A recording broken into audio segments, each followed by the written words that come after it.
Today, let's talk about one of the great rivals within the fountain pen hobby.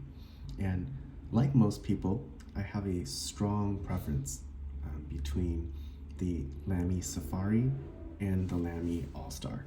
So this is the Safari, the ABS plastic version of the pen, and this, of course, is the Al-Star, the aluminum version of the pen. So first of all, I wanted to make sure that my preference, or the preference I thought I had, was actually valid. So I spent the last week using only these two pens. So I wanted to make sure that what I said was actually true and not biased from just thoughts that I've had, but really from my most recent experience using these pens. I wanted to make sure my preference was still clear to me. And the second thing I want to mention is that I have a lot of experience with both the Safari and the Al-Star. So this pen is the first fountain pen I've ever owned, and it is a charcoal Lamy Safari. And for the first few months of me using fountain pens, this was the only fountain pen that I've owned. So I use this pen daily, and you can see it's gotten a fair amount of use. It's getting a bit of, the plastic is starting to wear to be a bit shiny. I use this pen every day for several months. This similar looking pen is the third fountain pen I've ever owned, and this is a Lamy Al-Star. So the second pen I had was a Lamy Vista, which is practically this. It's just a clear version of the Safari. So this is the third fountain pen I've ever owned, and for several months after buying this pen, this was the only pen I've used. So I have a lot of experience using the Safari and the Al-Star. So let me talk to you about why I have a preference for one over the other. But before we do that, I do want to do a quick follow-up on a video I made a couple weeks ago about the Lamy 14 karat nib. And I wanted to do a quick follow-up to show you why I'm not a huge fan of the Lamy steel nib. So this is a Lamy fine, and this is in steel. And the reason why, I said in the video before that for these pens, I think the nib is the weak point of the pen, because everything else in the pen is, in my opinion, good or great, and the nib is average. It's perfectly fine. It performs, and again, sorry for the messy writing, I'm leaning over a tripod here. It performs well, but what you'll find is when you write free weight like this, it's very, very light. And if you sort of free weight S's, you'll see it sort of skips around. And this can be solved by adding a bit of pressure. So if you add a bit of pressure,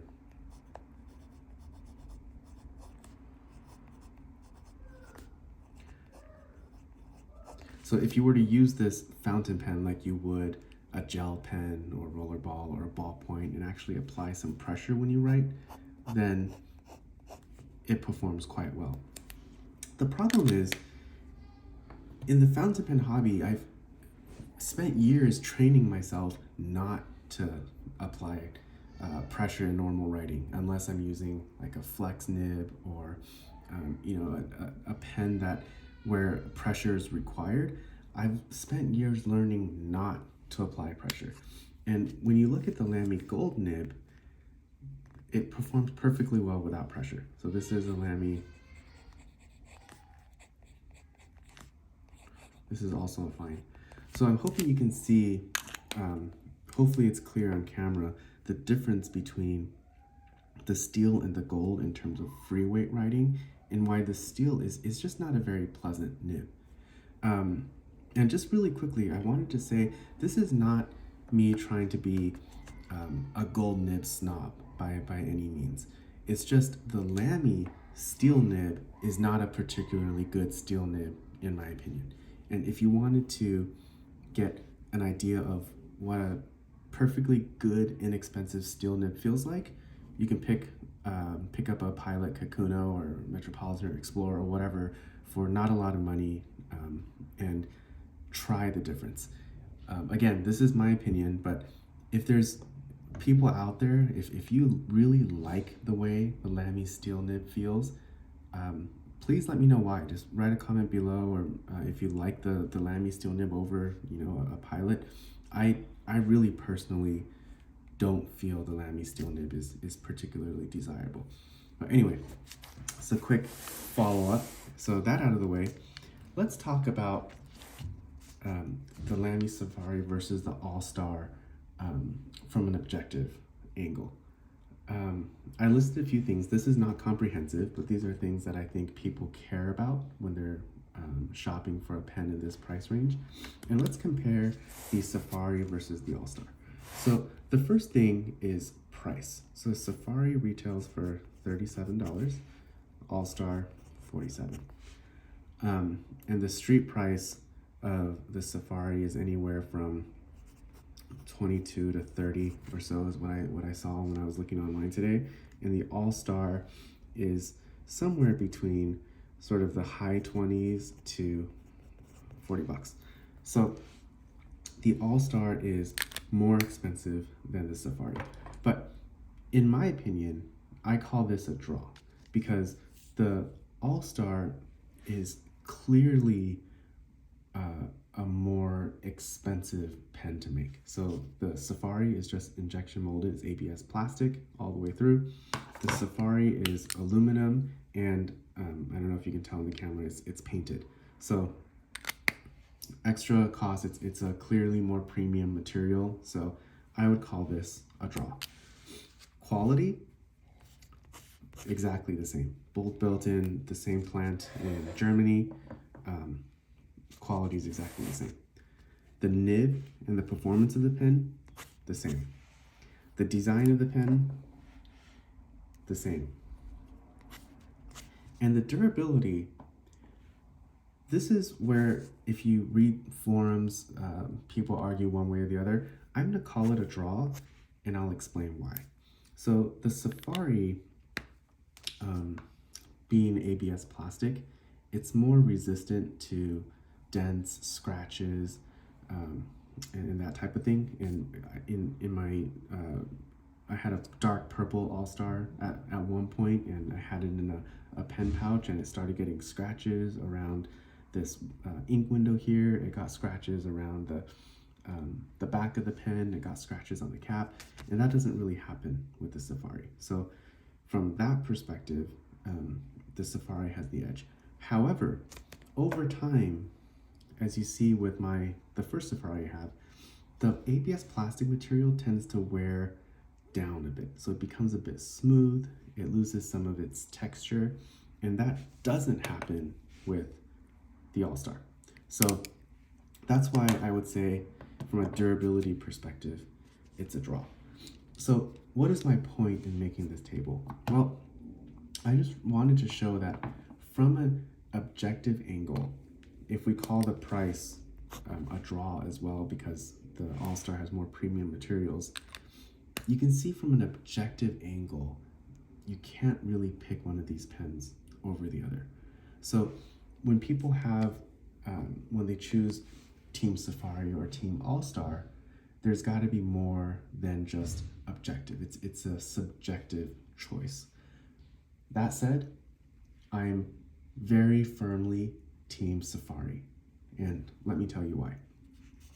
The first reason, and perhaps the most important reason to me, is that because the Safari is made out of plastic, it feels warmer to the touch, and it feels like a more inviting, calmer, more comfortable pen for me to use.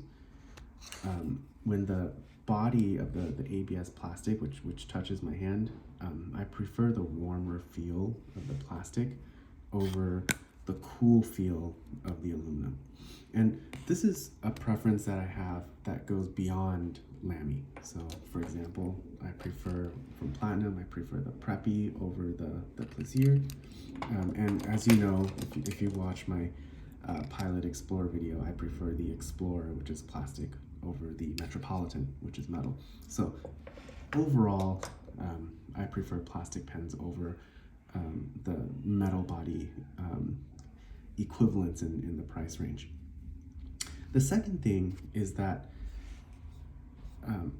the snap cap mechanism, even though it's a very similar mechanism with the rubber ring here and then it sort of closes with the cap, what you'll find is that because the cap of the Safari is plastic, it's a smoother, less loud mechanism here. The Al-Star, hopefully you can tell the difference there.